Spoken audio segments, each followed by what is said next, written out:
always make yourself an asset.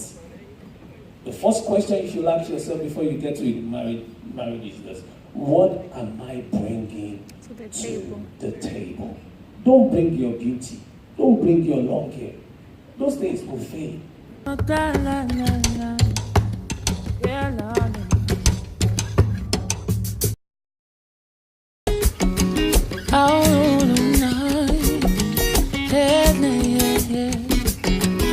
We've been turning living rooms into life rooms. We've been giving God room with these life tunes. We just get too busy living. Pre-marriage, right? It depends. Now, if you are both born again, okay, we're talking about people in Christ right now, and the guy cheats or the lady cheats, find out why. What caused it? What's the reason behind it? Yes, you might say no, and say, I'm walking away. How long have you invested in that relationship before that happened? You need to seek counsel. Talk to God. Is this man actually for me? Is this lady actually for me? What led to this? You want to deal with that before you even go into the marriage. And if God tells you no, no, no, then walk away. But if God is telling you this is the man or the woman for you, and there's a reason why this person failed at this time, stand by this person, support the person, so that it will not repeat itself. The fact that they did it the first time does not mean they're going to do it again. Okay? So we can all work together so that the healing process can work. And then... So this is to tell you the kinds of people that Jesus married to. Remember, the Bible says that Jesus is the groom and is the head of the church. So we, sitting here, we are the bride. So some of us here, there are some characters that we have, but Jesus still married you anyway. Amen. Praise the Lord. So please, let's stay focused, and you must maintain your spiritual sanity. And also, couples must pray together. Share, they shouldn't be secret anyway. So the more you rub heart or mind together, then I think there won't be any, vacuum for the man or the woman to go and, do something out there. Praise the Lord.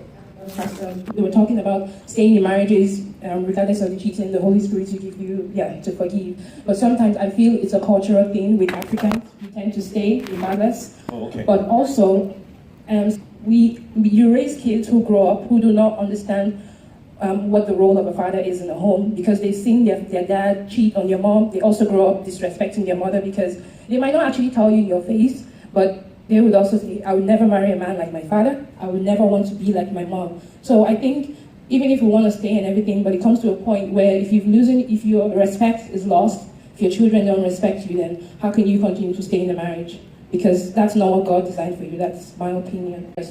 Amen. Praise the Lord. I wanted to say the same exact thing she said. Like, when we're talking about the question that was asked this evening was basically just saying, what would you do if your husband cheats on you? Because the men that are here won't say the same or won't do the same if their wives cheated on them and went and got pregnant for another man.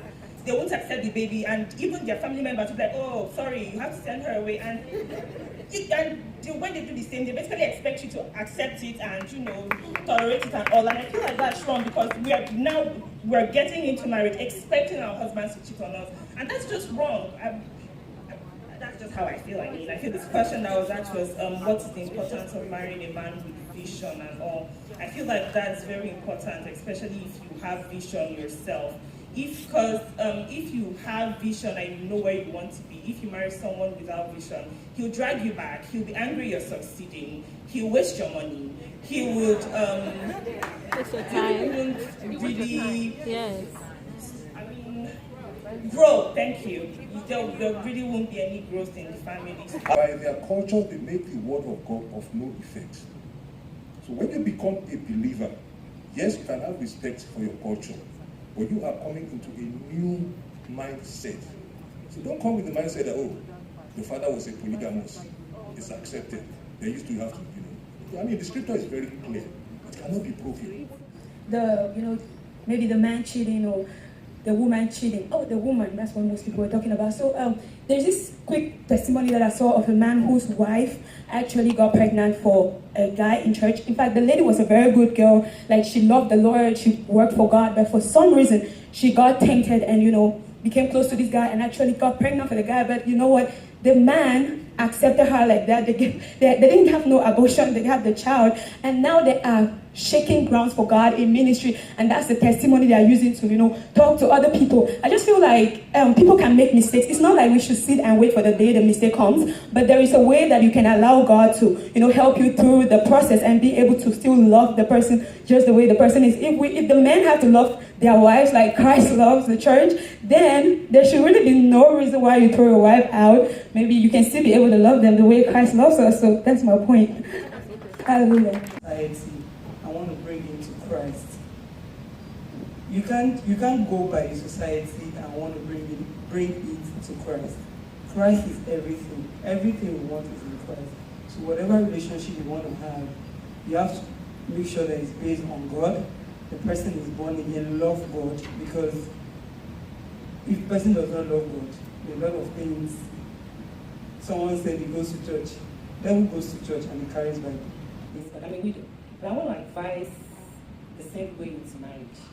One thing that I see that is really common is people believe because you're mates, you cannot respect your boyfriend or your lover. Please, respect whoever you're dating. It goes a long way in a relationship into a marriage. It's not mean that you're going to make your home work. You're going to make your marriage work.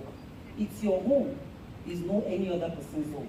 Yes, your husband is your husband, but it's your, whatever you make out of your home is what you're going to get out of it. Yes. And I did long distance relationship. I proposed on the phone. We dated on the phone for 2 years. On the phone. So if you have any question concerning on the phone. we have a phone specialist. Amen. So for the single, I always tell my sisters who are close to me, always make yourself an asset. The first question you should ask yourself before you get to marriage is this: what am I bringing to the table? Don't bring your beauty. Don't bring your long hair. Those things will fade. While you are single, what else can you do that will make this man to say, this is the person I want to spend the rest of my life with? That is what you should invest on. Invest on your cooking ability. Travel.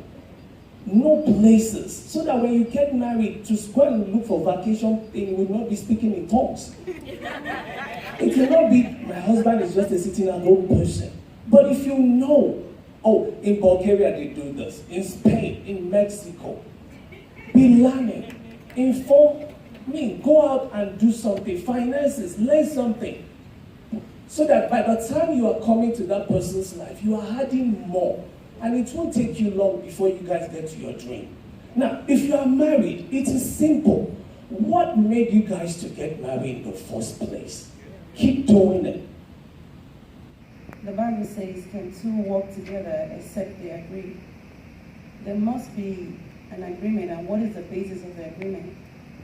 The number one basis for the agreement is, who do you serve?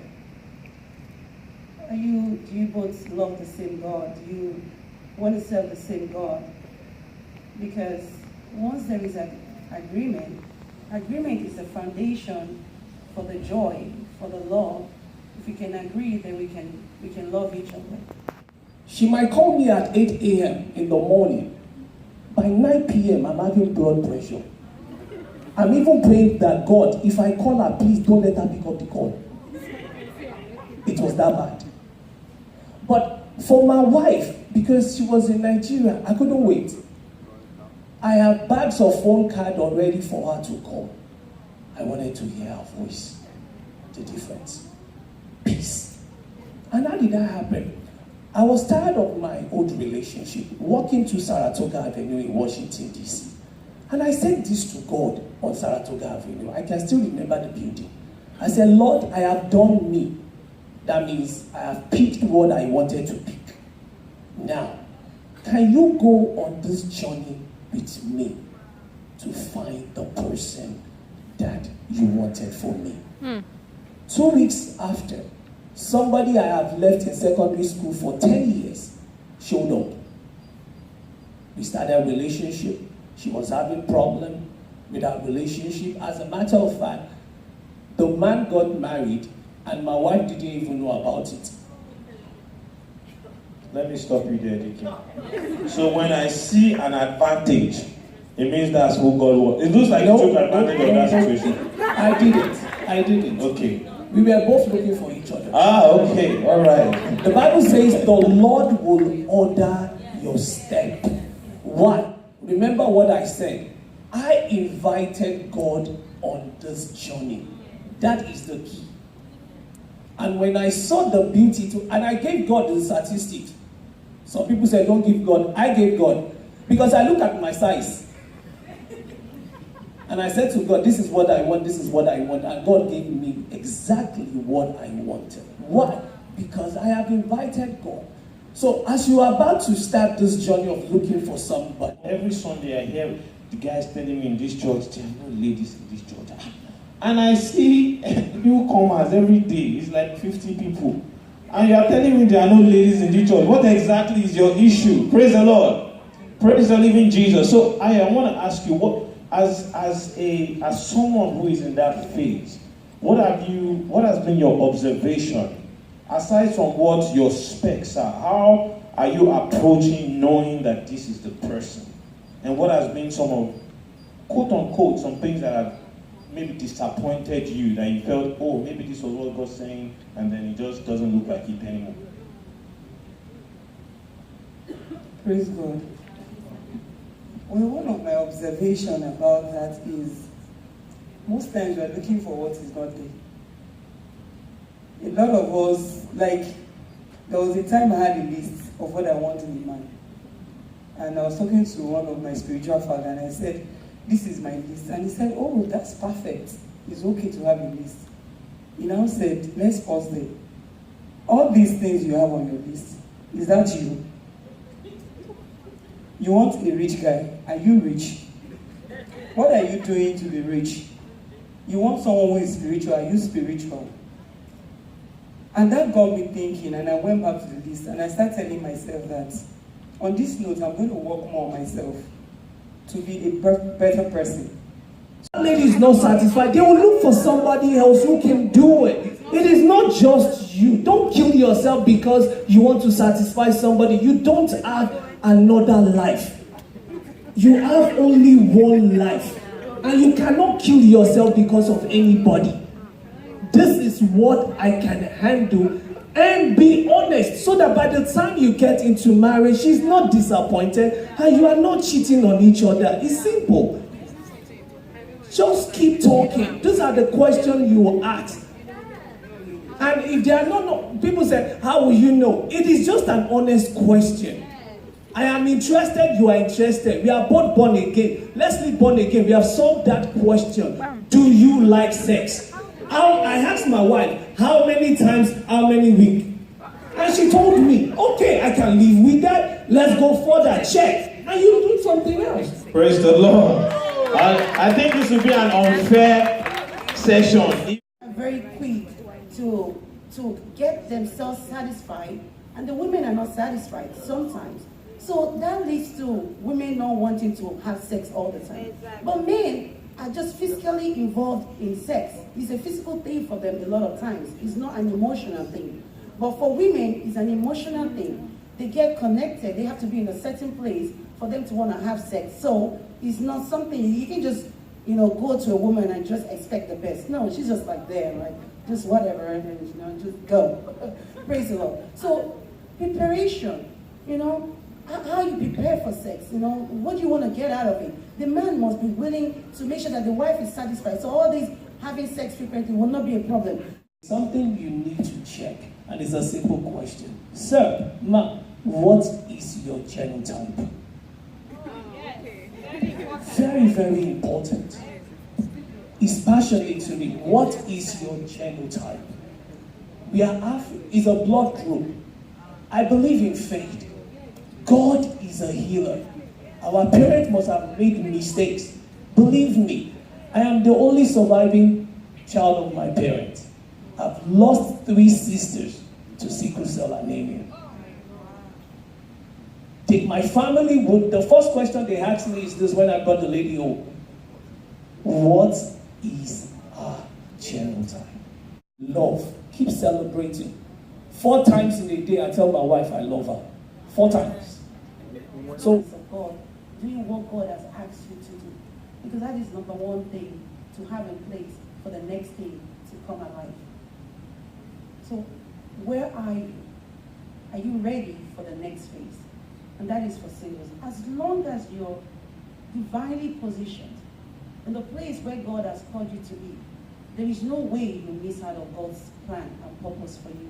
There is 9, 8, 4, 2, 7, 3, 0. Oh, 9842730. That person probably left. Hallelujah.